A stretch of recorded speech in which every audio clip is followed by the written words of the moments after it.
What booth is this, John? Monkey Edge. What booth? So like I didn't know who Monkey Edge was. Horton said, hey, did you see my video I did with Monkey Edge? I'm like, no, who's Monkey Edge? This was a couple of years ago. So I'm watching their video, and I'm like, that dude's got a cool fucking office. Who is this dude? And he's good looking. And he's good looking. I'm like, who is this dude? Like, I want a fucking office like that. I'm like, I'm gonna get a leather couch. And Amanda's like, you'll never sit on the leather couch. So I make it a point to make everybody leave at 6 o'clock so I can sit on my leather couch for 30 minutes and just do emails. But I built that office because of seeing his office. And then when I saw this deal, I'm like, that's the dude with the office. I didn't know what he fucking made. And he's good looking. And he's good looking. So what do you got? What do you do? We sell the coolest shit that people don't need. But they buy it. But no, actually it's, no, I've always been into military gear and just cool technical stuff, you know, done right and craftsmanship. So, you know, I'd say we're kind of a knife dealer, but not necessarily every knife brand under the sun. We kind of work with, you know, guys that we really dig their stuff, we've got a good relationship with, and that extends, you know, basically if it's cool and technical and we dig it, we sell it, you know, titanium or, you know. But it's not just production, like it's the high-end production or the custom shit. Yeah. Like Brady gets stuff that you see on Facebook and on the websites and shit, but you'll never get a chance to buy it because he already bought it. Like he has shit for resale that you could never get. It's wild. Like we want to, he's like, let's do some collaborations. Like I want to be involved in anything he's doing. He's like, what do you want to do? I'm like, I don't care. I don't even know what we want to do. I don't, but I can guarantee it'll be the fuckest. Yeah, we just want to do some shit. So no, yeah, man, and that's the thing is we're really about like everybody that we carry, we kind of look at it like it's a collaboration. You know what I mean? Like it's our job to make sure their brand looks really good and that we put the word out. We're kind of like evangelists for the guys that we carry because it's much more than like, hey, you know, give me some shit so I can sell the shit and make money. I mean, at the end of the day, money makes the world go round. Well, that's why we work with so few people. Number one, because we're stupid, but number two, it allows us to focus on really working with the guys that we're working with, you know, and it's like, you know, obviously you guys don't need us to sell shit, you know what I mean? You're selling everything you can make as quick as you can make it every single day. But it's like, you know, to do something together and do it, you know, do it cool and kind of put a whole new spin on it, you know, and that's what we love, you know, whether it's teaming up with a knife maker and maybe an engraver or whatever else, just that juxtaposition of getting cool guys that make cool shit, putting it together and just doing shit we love. Beats digging a ditch for a living.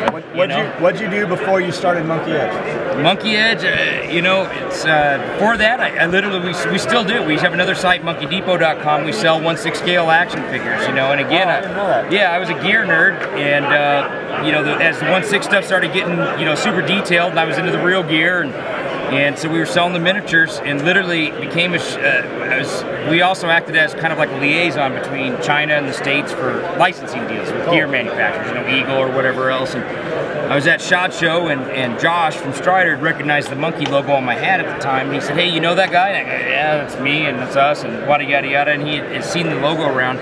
So we started talking, and we actually sold, and still do sell, a lot of action figures to, you know, a lot of real, you know, quote, I hate using that word, real deal dudes or whatever, you know. But I didn't know that. Yeah. So he saw the logo and I was like, well, we actually sell a lot of shit to the military and law enforcement on the toy side. And I don't know whether it was him or me that said, hey, well, why don't you sell some of our knives? And I was already a fan of the knives. And so I went out with my buddies that night and got blasted, watched the sun came up, staggered into SHOT Show the next morning and said, yeah, man, sign me up. I said, and I bought as many knives as I could buy. Walked back to my other buddy's booth with literally an armload of huge fixed blades, right? That's my buddy, famous 1911 Smith, Jason Burton. And I walked into his booth with all these knives, and he goes, dude, what did you do? And I go, I became a knife dealer. And he says, what do you know about selling knives? I said, oh, not a fucking thing. I said, but we're gonna do it. They're cool. Yeah, and that was it. You know, so literally one drunken night and lots of martinis, and somebody recognized the monkey on my hat, and then Monkey Edge kind of kicked off. So now that this isn't just a hobby and it's a business, what do you do for a hobby? Eat.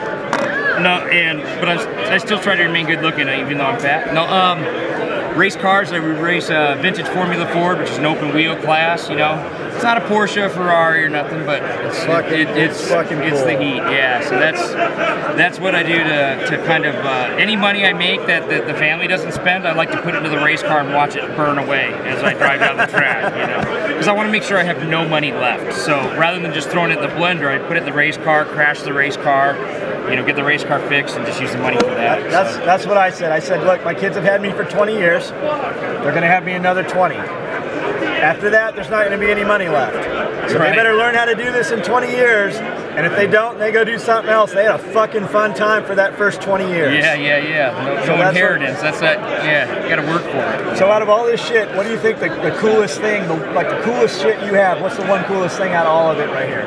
In the booth, they're all gone because we had the roll-offs. We had some really cool collaborations that were done with knife makers specifically to us. That we were pretty stoked about. We also brought a guy, a phenomenal artist from Japan, Hidetoshi Nakagama, who makes everything from carving to, you know, knives or whatever else. Like I don't know if you can zoom in on this, but holy shit!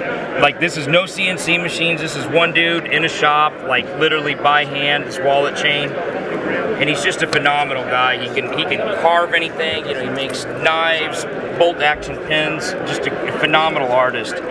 So it was cool for us to have him here. We wanted him to meet the USN. He only comes over for one show a year, and I really said, hey man, I'll fly you out if you want to come out and meet the USN. So that was that. So that was cool for us to get him exposed. Not a lot of talking because he doesn't speak English. I don't speak Japanese.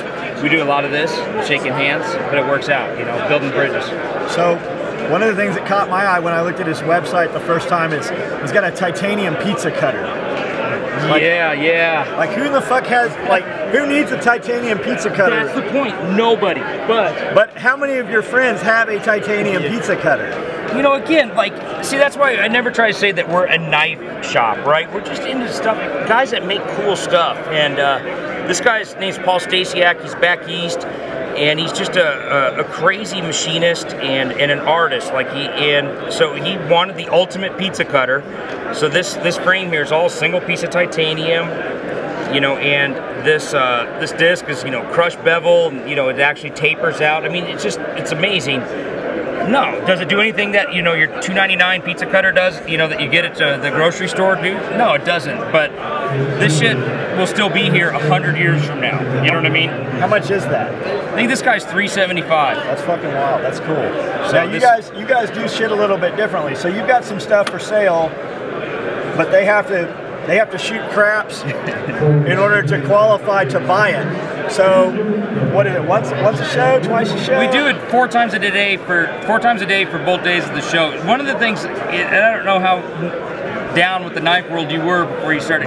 Dude, this is all brand new. Yeah, like the knife world's crazy. When people say, "What do you do for a living?" I sell knives, and why do you got to go to shows? And well, we sell, but then we enter these lotteries for knives. People say, you know, $1,000 knife. And they go, well, you get to win the knife? No. You get to win the chance to buy the knife because there's more people than there are knives. So people have to ration them out, right? And so different knife makers in different places do it different ways. The big thing is to have a lotto. You literally write your name on the hat, and they draw out a name, and they get to buy the knife. And which seems easy, but it's also complicated. And a lot of people think like, oh, it was rigged or whatever else. So one of my guys, I think it might have been Eric or one of my guys came up with the idea, hey man, we should just make them roll dice.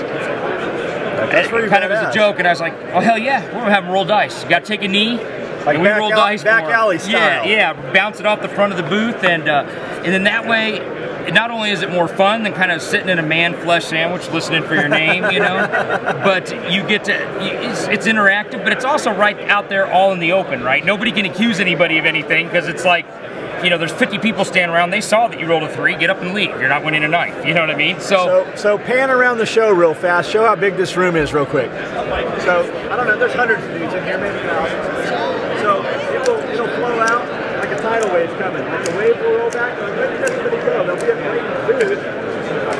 There'll be hundreds of dudes here shooting dice for the chance to buy 6 knives. It's fucking crazy. Yeah, it's nuts. It's wild. And we're real fortunate, you know, like, hey, I say every day I come in and I unlock my shop, I thank God that I get to do something because I'm an idiot, you know.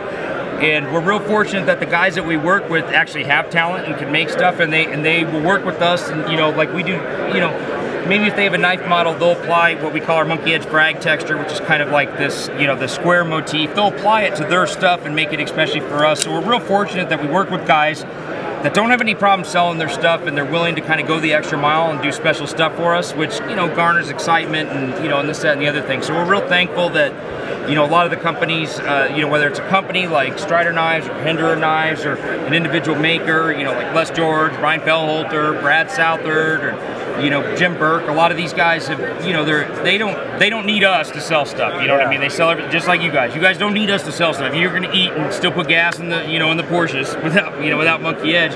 We're really stoked that they take the time out of their schedule to do us upright and make us seem cooler than we are. So, thanks, man. Hey, thank you, dude. I'm glad to see it, man. I'm glad you came out. You know, first Blade Show. Now you're going to be ingrained in the knife world. So we got a 10x40 for Blade Show. We had a 10x30 last year. So I'm going to put a helicopter in the booth. No shit. So this year we came out just to look at this, and we've never been to this USM show. We have a booth.